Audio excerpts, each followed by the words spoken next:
va partir à la découverte de l'une des communes de la Martinique qui détient bien des trésors. Bienvenue au Carbet.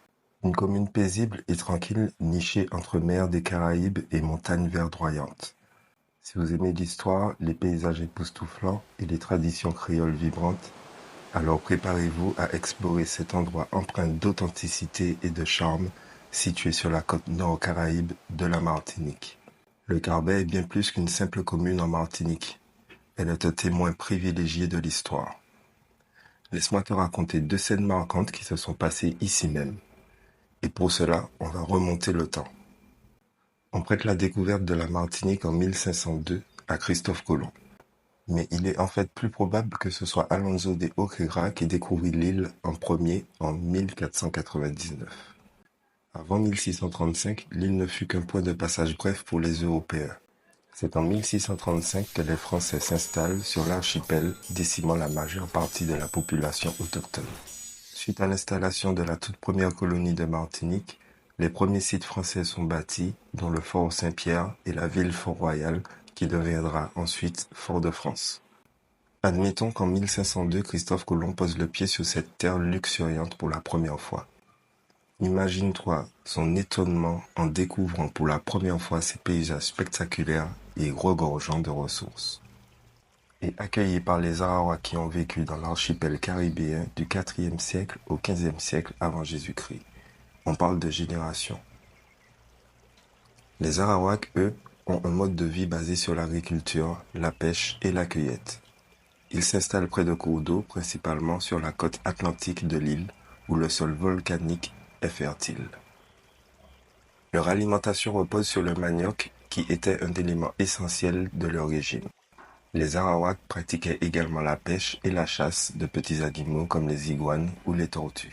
Ils maîtrisent la poterie qui occupe une place importante dans leur culture. Les femmes fabriquent des récipients en terre cuite, souvent décorés pour exprimer leurs croyances religieuses. Ils pratiquent également la culture sur brûlis et utilisent des outils rudimentaires comme des bâtons taillés pour travailler la terre.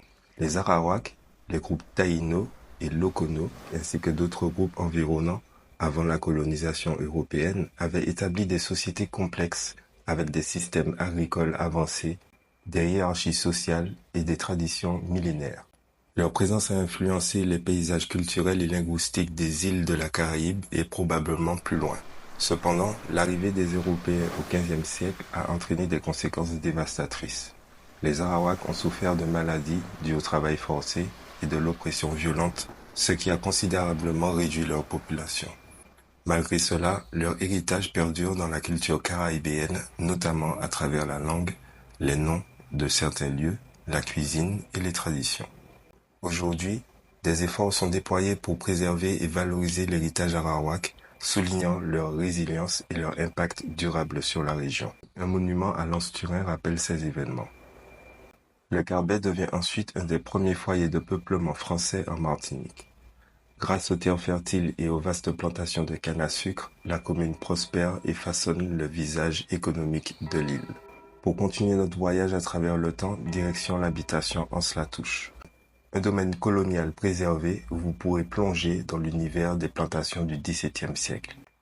Ses vestiges, sa sucrerie restaurée, son jardin créole, tout y est pour une immersion dans le passé et la mémoire des esclaves qui ont bâti les fondations de l'île.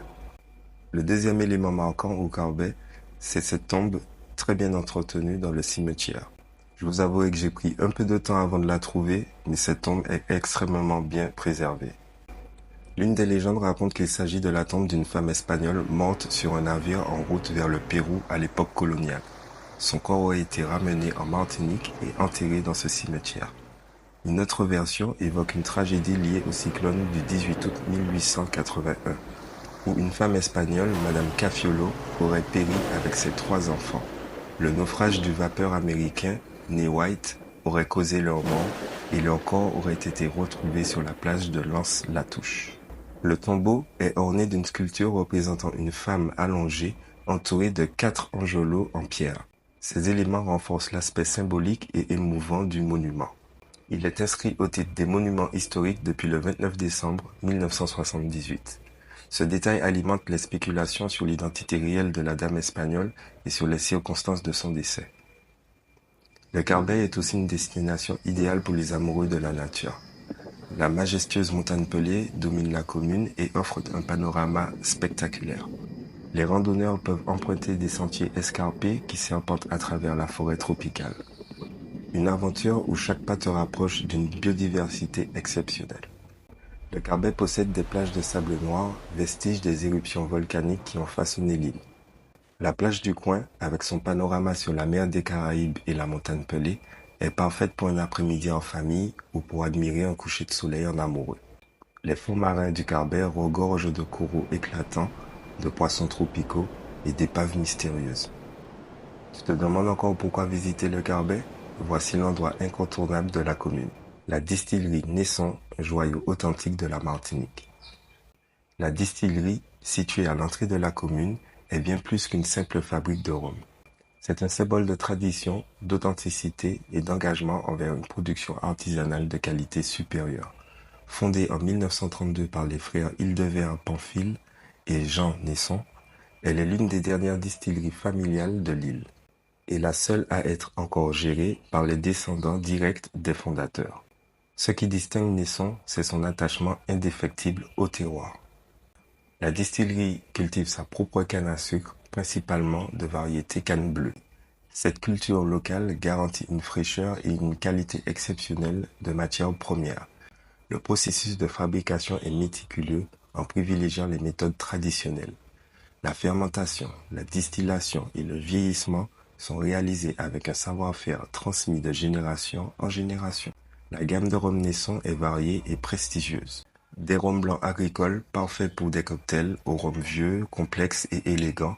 Chaque bouteille témoigne de la passion et de l'expertise de la distillerie. Je vous recommande l'Esprit Bio, une expérience particulièrement remarquable, un rhum agricole biologique qui incarne l'engagement de Nesson envers une agriculture durable. Les éditions limitées et les millésimes rares en font également le bonheur des collectionneurs et des connaisseurs. Nesson représente un véritable patrimoine martiniquais. Son histoire familiale, son attachement au terroir et son engagement envers une production artisanale de qualité en font un acteur incontournable du monde du rhum agricole. Visiter la distillerie Nesson, c'est plonger au cœur de la tradition et découvrir le secret de rhum exceptionnel.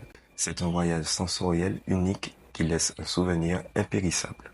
Le Carbet est bien plus qu'une destination, c'est une aventure où se mêlent histoire, culture et nature. Si tu cherches un lieu où chaque paysage est une œuvre d'art, où chaque saveur est une immersion au voyage, alors le Carbet t'attend. Like, partage et abonne-toi pour découvrir d'autres trésors cachés de la Martinique. Et d'ailleurs, abonne-toi pour découvrir la prochaine commune.